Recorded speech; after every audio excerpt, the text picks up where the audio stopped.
Duas eternidades circunscrevem nosso breve intervalo de vida. O tempo em que não existíamos, antes do nosso nascimento, e o tempo em que não mais existiremos, depois que tivermos partido.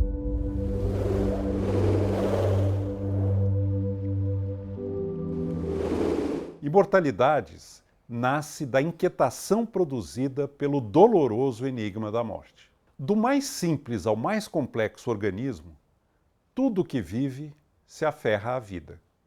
Luta para garantir a sua sobrevivência e permanecer no reino dos vivos. O animal humano, como não podia deixar de ser, partilha dessa condição fundamental.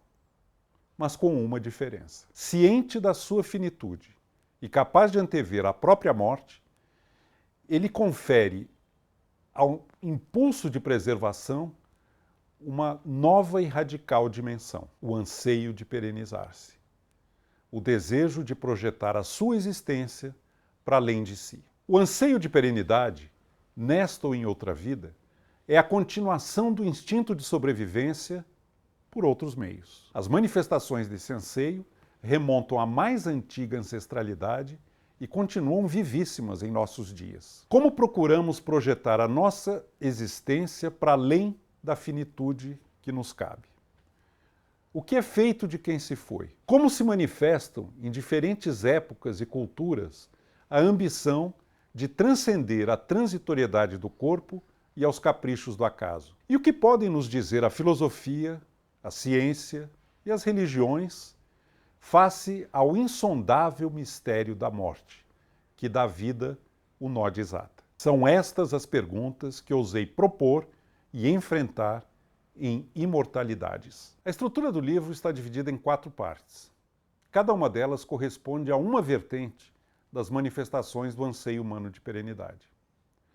A primeira é o desejo de prolongar a vida, tentativa de viver para sempre, usando para isso a ciência, a biomedicina, até mesmo a inteligência artificial. A segunda manifestação são as esperanças supraterrenas.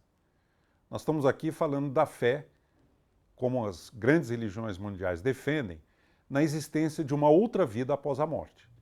A vida, tal como nós a conhecemos, não é tudo que há, e as 5 religiões mundiais propugnam a existência do além.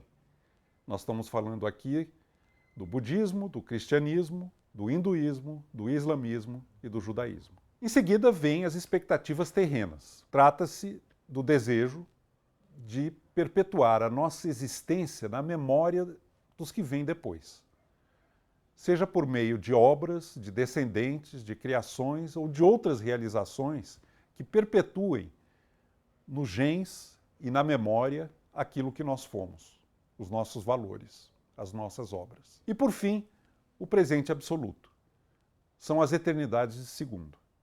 Aqui nós estamos tratando daqueles momentos muito especiais da nossa vida, no êxtase místico, amoroso, na criação artística, em que nós temos a sensação de encontrar a eternidade, de viver momentos eternos, inexprimíveis, mas que de alguma maneira redimem o existir. Eu acredito que essas 4 manifestações do anseio de perenidade esgotam o leque de possibilidades da eternidade ao alcance dos mortais.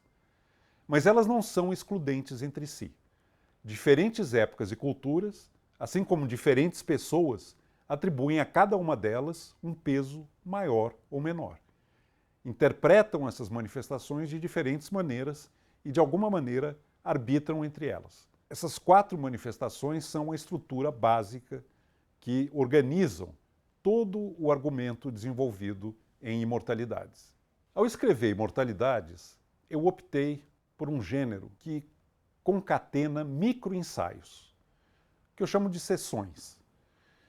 Não são aforismos, porque o aforisma busca uma brevidade fulgurante. E o microensaio ou sessão, ele incorpora o argumento, algum tipo de justificativa para aquilo que está sendo dito. Por que essa opção pelas sessões, pelos microensaios? Porque eu acredito que é uma maneira interessante de engajar o leitor num movimento de cooperação com o texto. Quem lê um livro como Imortalidades não precisa comprar o argumento do começo ao fim. A cada sessão, o leitor pode parar, respirar e ponderar até que ponto ele aceita ou rejeita aquilo que a sessão apresenta. Num tempo de muita dispersão da atenção, nessa cracolândia digital em que a gente vive, eu acho que o modelo das sessões é mais convidativo e dá com mais generosidade espaço para que o leitor respire a cada passo do argumento. O importante é a cada sessão lida uma pausa para que se possa considerar até que ponto aquilo é válido ou inválido. Humano, embaraço. Algo nos aconteceu. O existir ciente de si, a presciência da morte. Fortuito ser quem se é. Quem sou eu? Para o universo, nada. Pó a caminho do pó. Para mim, tudo.